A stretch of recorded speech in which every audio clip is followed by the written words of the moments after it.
बीड जिल्ह्याला विधान परिषदेची अजून एक उमेदवारी मिळेल का हे पाहणं महत्वाचं ठरणार आहे। माजी मंत्री जयदत्त अण्णा क्षीरसागर यांचं नाव सध्या चर्चेत येत आहे। याला दोन कारणेही देखील आहेत, कारण जयदत्त अण्णा यांनी एकनाथ शिंदेची शिवसेना सोडल्यापासून ते भारतीय जनता पक्षात प्रवेश करणार असल्याची चर्चा जात आहे। मात्र या प्रवेशाला पंकजा मुंडे यांचा विरोध असल्याचं, त्याच्यामुळे हा प्रवेश थांबलेला आहे असेही बोललं जातं। मात्र याला प्रवेशाला पंकजा मुंडे यांचा विरोध का आहे हे पाहणं देखील महत्वाचं ठरणार आहे। 2019 ला ज्यावेळी जयदत्त अण्णा क्षीरसागर हे शिवसेनेत गेले, त्याचवेळी पंकजा मुंडे यांचा आग्रह होता की अण्णांनी भाजपात यावं आणि भाजपा विधानसभेची निवडणूक बीडमधनं लढावी।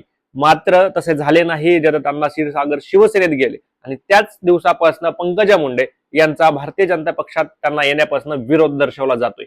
मात्र भारतीय जनता पक्षाला 2029 ची लोकसभा जिंकायची असेल तर जयदत्त अण्णा क्षीरसागर यांना भारतीय जनता पक्षात प्रवेश देऊन आमदार करणे हे कर्मप्राप्त ठरणार आहे।